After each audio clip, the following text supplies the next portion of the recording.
आज के दिन की शुरुआत करते हैं कुछ काम से।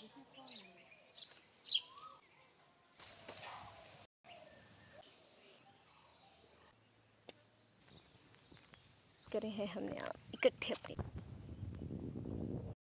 Hello, good morning everyone. तो आज के दिन की शुरुआत हो चुकी है और मैं और शिमू यहाँ पर बैठे हुए हैं और ये रहा शिमू, ये रही शिमू। ठीक है, तो चलो आज के दिन की शुरुआत करते हैं कुछ काम से। तो यार सुबह सुबह शिमू का फ़न मोड होता है ऑन और इसको सुबह सुबह चाहिए होता है कि इसके साथ कोई खेले, मस्ती करे और इसकी तरह ये ऐसे उठ के कूदे। और तो बस ये इसीलिए मेरे आगे पीछे घूम रही थी ताकि मैं इसके साथ खेलूं।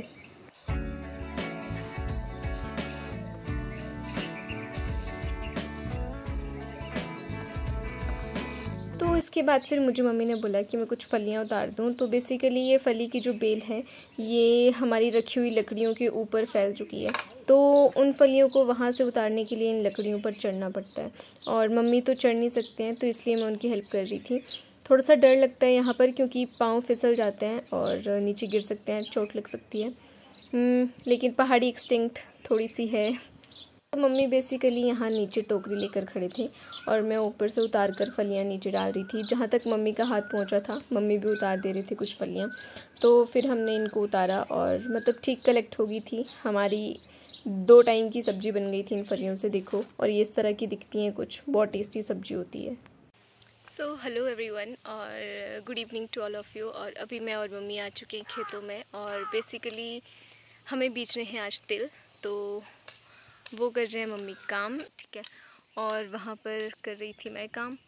तो अभी मैं आई थी पानी पीने और यहाँ मेरे पीछे है आम का एक बहुत बड़ा पेड़ और इतने ज़्यादा आम लगे हैं उसके साथ, और इतने ज़्यादा आम गिरे हैं ना यार, नीचे कोई उठाने वाला नहीं है। तो मैं आप लोगों को दिखाती हूँ कहाँ।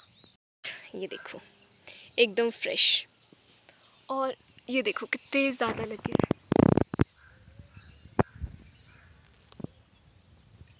और ये पूरा आम का इतना बड़ा पेड़ है और नीचे देखो आम ही आम है। मैं बताती हूँ फ्रेश आम किस तरह का होता है। तो जिस आम पर इस तरह से रस्सा निकला हो तो वो एकदम फ्रेश होता है। देखो इन दोनों पे है, ठीक है।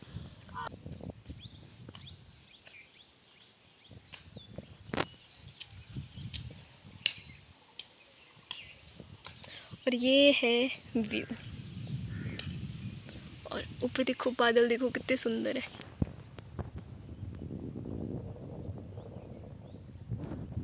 और इतनी अच्छी हवा चल रही है ना इस टाइम। तो इसके बाद फिर मैं खेत में आ गई कुछ आम इकट्ठा करने के बाद, क्योंकि हमें फटाफट से ये वाला काम भी ख़त्म करना था, मतलब तिल बीजने थे। क्योंकि बारिश का मौसम हो रहा था और अगर बारिश हो जाती तो मेरी और मम्मी की मेहनत पे पानी फिर जाता, तो इसलिए हम फटाफट कर रहे थे ताकि हम इन्हें बीज सकें और फिर वापस घर जा सकें।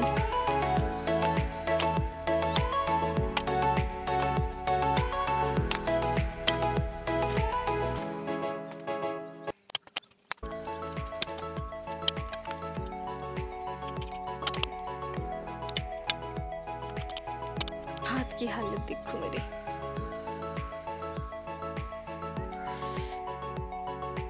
शायद ब्लिस्टर आ जाएगा।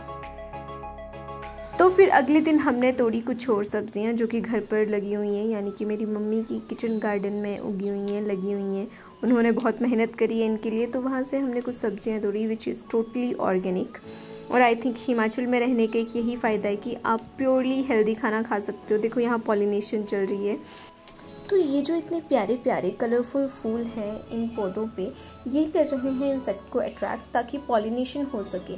तो इंसेक्ट्स के लिए इसमें फूड है, प्लांट का भी फ़ायदा है, पॉलिनेशन हो रही है, और आई थिंक इसमें सबसे बड़ा फ़ायदा है हम ह्यूमंस का, जिनको खाने को भी मिल रहा है और ये सुंदर फूल उनकी आंखों को शांति भी दे।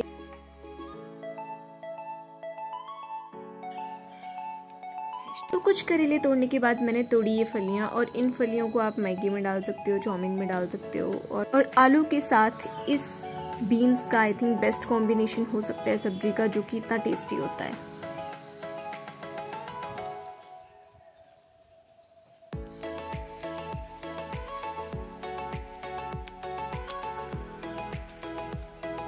तोड़ी ली है अम्मी यहाँ सब्जी क्या क्या बनानी है।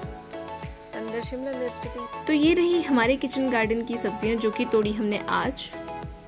और उसके बाद मैं गई कुछ भिंडी तोड़ने, तो कुछ 2-4 भिंडियाँ तोड़ी।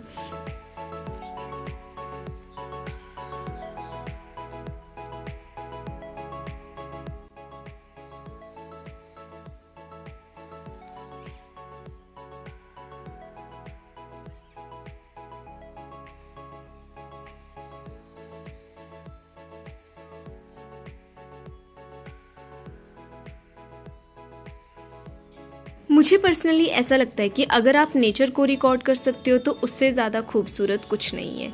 तो जो हम सोचते हैं खूबसूरती, असली खूबसूरती नेचर में, जैसे कि चाहे नेचर की कोई भी छोटी से छोटी चीज़ क्यों ना हो, वो इतनी ब्यूटीफुल है कि आपकी एक्सपेक्टेशन से ही परे है।